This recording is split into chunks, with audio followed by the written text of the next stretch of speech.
বন্ধুরা, আশা করি কেমন আছেন, সবাই ভালো আছেন, সুস্থ আছেন। ভোজন প্রেয়সী রান্নাঘর থেকে আজকে একটা নতুন রেসিপি নিয়ে এসেছি। দেখুন, ঝিঙের ধোকা। ভালো করে ঝিঙেগুলোকে কেটে ধুয়ে নিয়েছি। আর দিকে আমি ছোলার ডাল ভিজে নিয়েছিলাম 2 ঘন্টা আগে, ভালো করে ধুয়েও নিয়েছি। এদিকে মশলা নিয়েছি, আদা, কাঁচা লঙ্কা, টমেটো আর আলু।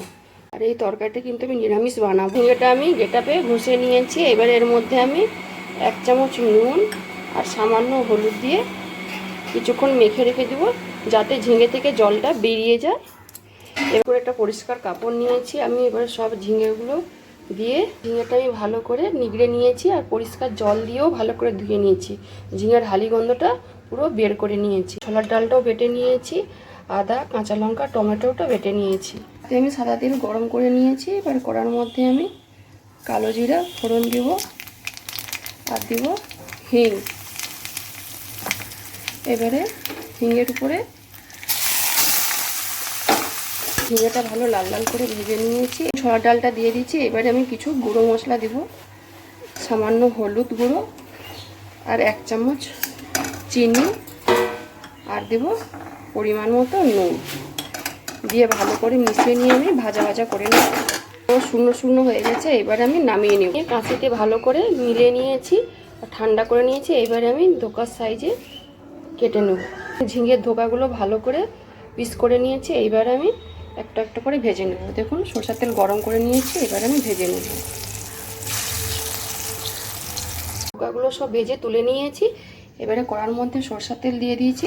এবারে ফোড়নে দিব, দেখুন, শুকনো লঙ্কা, গোটা জিরে আর কালো জিরে আর তেজপাতা। ফোড়নটা ভাজা হয়ে গেছে, এবারে একটু হিং দিয়ে দেবো আমি। এবারে আমি বেটে রাখা মশলাটা দেবো। এবারে মশলাটার উপরে কিছু গুঁড়ো মশলা আমি অ্যাড করব। দেখুন, হলুদ গুঁড়ো, লঙ্কা গুঁড়ো, ধনে গুঁড়ো,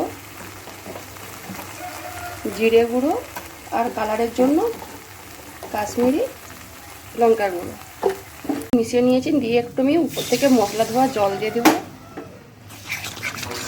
ভালো করে মিশিয়ে নেওয়ার পরে এবারে আমি কেটে রাখা আলুগুলো দিয়ে দেবো। আমার কষানো হয়ে গেছে, এবারে আমি দিয়ে দেবো জল।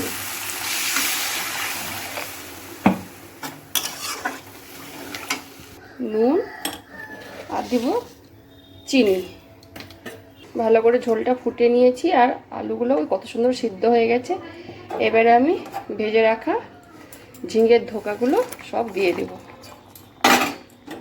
দিয়ে ভালো করে মিশিয়ে নেব আমি। আর কিন্তু বেশিক্ষণ আমি ফুটাবো না। এবার আমি উপর থেকে দিয়ে দেব গরম মশলা গুঁড়ো,